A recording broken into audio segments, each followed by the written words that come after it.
Hello friends, हमारा आज का टॉपिक है the Jacobins reason of terror. हम आगे अपने वीडियो में देखेंगे कि रीज़न ऑफ टेरर क्या है। फिलहाल जानते हैं कि जैकोबिन्स कौन थे। जैकोबिन्स कोई इंसान नहीं था, यह एक ग्रुप का नाम था, एक पॉलिटिकल क्लब था जो कि उन लोगों के द्वारा बनाया गया था जो लोग मोनार्कियल रूल को नहीं चाहते थे। अब वो प्लान चाहते थे, एक्शंस चाहते थे कि वो गवर्नमेंट अब बने, एक नई गवर्नमेंट बने और ये मोनार्कियल रूल ख़त्म हो। और इसमें बहुत ही जो लेस प्रिविलेज सोसाइटी थी उससे जो लोग थे, वॉच मेकर्स, कुक, शू मेकर, फार्मर्स, ये लोग आते थे इस ग्रुप में, जैकोबिन्स ग्रुप में। और इसको इसके जो लीडर थे, जो लीडरशिप इसका कर रहे थे, वो थे रॉसपियरे, दांतो और एबार्ट। ये तीन लोग इसके मुख्य लीडर्स थे। अब हम शॉर्ट बैकग्राउंड देखते हैं कि पहले जब मोनार्कियल रूल ख़त्म हुआ तब आया नेशनल असेंबली। उसके बाद वो डिज़ोल्व हुआ और नेशनल कॉन्स्टिट्यूशनल असेंबली बनी, जिसमें कि दो भाग थे। एक था राइट विंगर जिसमें एलाइट क्लास के लोग थे, और एक था लेफ्ट विंगर जिसमें थर्ड स्टेट के लोग थे। और इसमें जैकोबिन्स और जिरोंदिन्स दो माइंडसेट के लोग थे। यहाँ पे जैकोबिन्स पहली बार नाम आता है। उसके बाद फिर नेशनल कन्वेंशन बनती है 1792 में, क्योंकि जो हमारा नेशनल कॉन्स्टिट्यूशनल असेंबली था उससे भी वहाँ की फ्रांस की जो पॉपुलेशन थी वो सेटिस्फाई नहीं होती है, तो नेशनल कन्वेंशन बनता है। और यही टाइम रहता है जो 1792 से 1795 के बीच का, यह जैकोबिन्स का ही मेनली रहता है। इसमें मुख्यतः वही लोग रूल किए हुए हैं। उसके बाद देखते हैं कि ये लोग पीक पे कैसे पहुँचे, इतनी ऊंचाई पे कैसे पहुँचते हैं, कि रीज़न ऑफ टेरर आ जाता है। तो जब वोटिंग होती है नेशनल कन्वेंशन की, तब लेफ्ट विंगर डिवाइड हो जाते हैं जैकोबिन्स और जिरोंदिन्स में, और एक दूसरे को compete करने लगते हैं।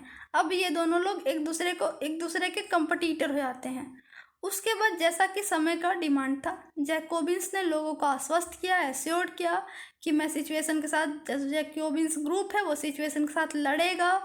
और उन्होंने वैसा किया भी। उन लोगों ने रूल्स बनाया गवर्नेंस के लिए, अलग अलग टैक्सेस अप्लाई किए जो बर्जियोसिस और एलाइट ग्रुप था उन पे। जैसा हमने पहले देखा कि जब मोनार्कियल सिस्टम था उस वक्त सारे के सारे टैक्सेस थर्ड स्टेट पे लाद दिए गए थे, वैसे ही जब जैकोबिन्स का टाइम आया तो थर्ड स्टेट से हटा करके जो बर्जियोसिस वाला ग्रुप, एलाइड ग्रुप था, उन पे सारे के सारे कर लाद दिए गए। जो पुराने कर थे उन्हें दुगुना करके और नए कर भी लाद दिए गए। फिर ये जो जैकोबिन्स का ग्रुप था, ये ग्रुप मुख्यतः वर्क करता था थर्ड स्टेट के लिए, और वैसे भी इसमें सारे थर्ड स्टेट के लोग ही थे। और आफ्टर प्रूविंग, जब प्रूव हो चुका था लुई 16 की अब ये डिसलॉयल है, तो जिरोंदिन्स चाहते थे कि यह काइंडली ये जो सिचुएशन है, मैटर है, इसे सॉल्व किया जाए, जिसकी वजह से उन्हें क्राउड का जो गुस्सा था उसे उसका सामना करना पड़ा, और जैकोबिन्स ने इन्हें फिनिश कर दिया। तो अब जिरोंदिन्स हट गया, अब तो बचा सिर्फ जैकोबिन्स। अब सारा पावर किसके पास आया? जैकोबिन्स के पास आ गया। अब इन्होंने उसे यूज करना स्टार्ट कर दिया। तो अब जब यही जैकोबिन्स के पास सारा पावर आया, तब रीज़न ऑफ टेरर का टाइम आया। जैकोबिन्स बहुत सारे रूल्स बनाए, बहुत सारे टैक्सेस अप्लाई किए, और उसी के साथ इन लोगों ने एक लॉ बनाया, लॉ ऑफ सस्पेक्ट का।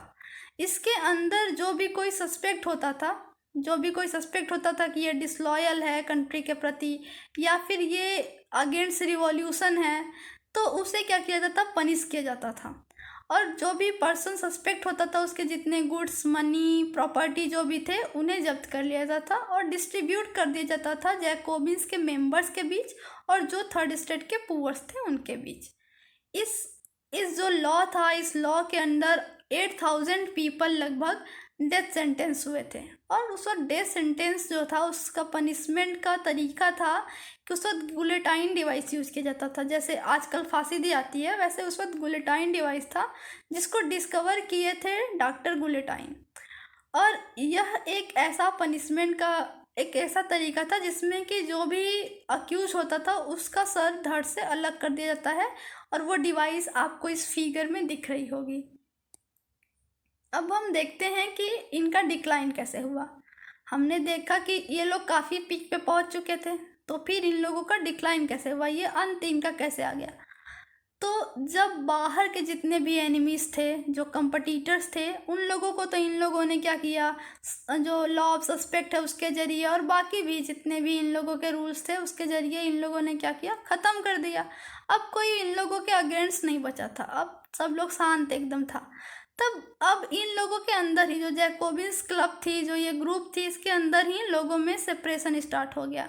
जब फ्रांस पूरा शांति से, पूरा शांत एकदम डर में हो गया था, उस वक्त इन लोग के अंदर धीरे धीरे सेपरेशन स्टार्ट हो गया। लोग एक दूसरे को ब्लेम करने लग गए और इसका पहला शिकार हुआ था एबार्ट।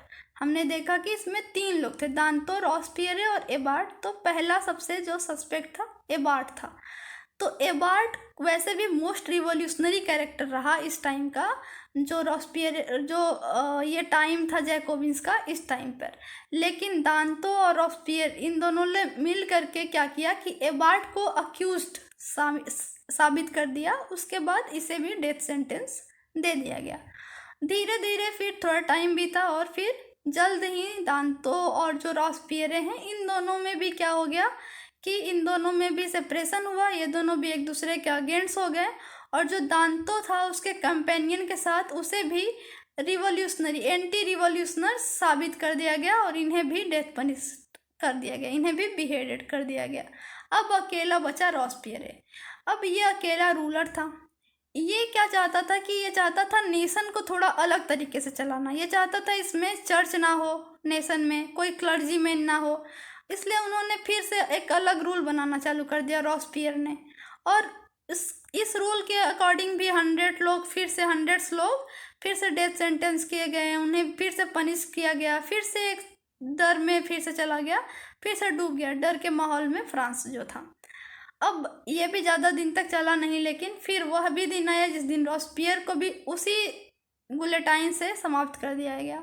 तो वो दिन था 27 जुलाई 1794 का, जबकि रॉस्पियरे को उनके कंपेनियन 92 कंपेनियन के साथ डेथ सेंटेंस कर दिया गया और इनके एनिमीज़ के द्वारा। तो यहाँ पे हमारा जैकोबिन्स जो था वो हो जाता है ख़त्म। फिर इसके बाद हमारा आता है द डायरेक्टरी रूल, चलता है 95 से। अगर आपको अच्छा लगा यह वीडियो तो लाइक और सब्सक्राइब करें, और अगर आप चाहते हैं कि हम द डायरेक्टरी पर भी अपना वीडियो लेकर आएँ तो प्लीज़ इसे कमेंट पे लिखें। Thank you for watching.